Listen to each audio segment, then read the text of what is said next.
औज़ुबिल्लाहिमिनश्शैतानिर्रजीम बिस्मिल्लाहिर्रहमानिर्रहीम सल्लल्लाहु अला हबीबिही मुहम्मद व आलिहि वसल्लम। अस्सलामु अलैकुम वरहमतुल्लाहि वबरकातुहू। उम्मीद है कि आप हज़रात खैरियत से होंगे। मैं हकीम सफदर तबस्सुम हुसैन सफदर हर्बल क्लिनिक की जानिब से आपसे मुखातब हूँ और आप देख रहे हैं हमारा यूट्यूब चैनल। अक्सर लोगों में ये शिकायत पाई जाती है कि हम बिस्तरी तो करते हैं, मुबाशरत करते हैं, लेकिन उसमें लज्जत महसूस नहीं होती। और इसी वजह से बहुत से लोगों ने मुझे कॉलें की कि हकीम साहब इस मसला के लिए कोई अच्छा सा नुस्खा बताएं। तो आज आपके लिए एक बेहतरीन नुस्खा जो इस मसला का मुकम्मल हल है इंशाअल्लाह, वो आपकी खिदमत में पेश कर रहा हूँ।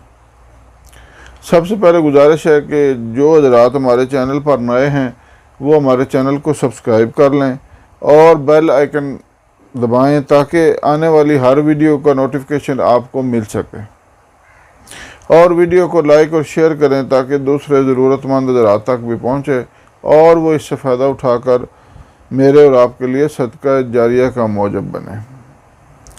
तो मैं अर्ज़ कर रहा था कि एक बेहतरीन नुस्खा जो मुबाशरत की लज्जत हासिल करने के लिए है। मुबाशरत की लज्जत ख़त्म क्यों हो जाती है? अक्सर लोग पुराने मरीज़ होते हैं, मैदा की ख़राबी, मसाना की ख़राबी, जिगर की ख़राबी, असाबी कमज़ोरी, ये भी इसका बायस होती है। और अक्सर लोग जो हैं वो मुश्तजनी कर कर के अपने जो है ना जी नफ्स, उसकी जो ऊपर वाली जिल्द है उसको या तो बहुत ज़्यादा सख्त कर लेते हैं या बहुत ज़्यादा नरम कर लेते हैं, यानी या तो उसमें हसासियत रहती नहीं या बहुत ज़्यादा हसास हो जाती है। तो ये तमाम चीज़ें इसका बायस हैं।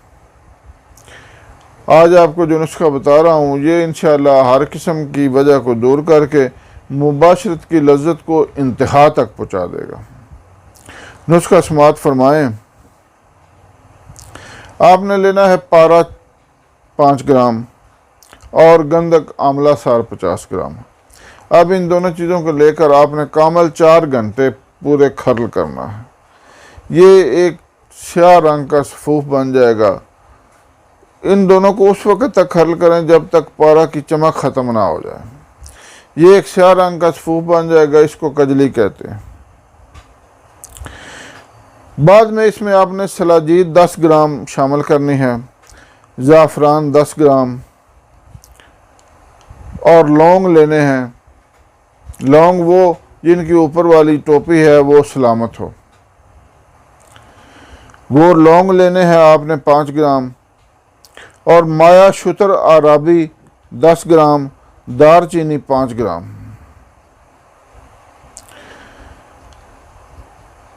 पारा 5 ग्राम और गंधक 5 ग्राम की कजली तैयार कर लें। उसके बाद उसमें सलाजी 10 ग्राम, ज़ाफ़रान 10 ग्राम और लौंग वो जिनकी टोपी सलामत हो 5 ग्राम, माया शुतर आराबी 10 ग्राम, दारचीनी 5 ग्राम। ये तमाम अशिया को आप अच्छी तरह बारीक कर लें। बेहतर है मशीन में बारीक ना करें, हाथ से इसको अच्छी तरह खर्ल करें। जब बिल्कुल बारीक हो जाए तो आपने क्या करना है कि जो होता है ना जी देसी अंडों का तेल, वो इसमें शामिल करना है, इस कदर के इसकी गोलियां तैयार हो जाएं।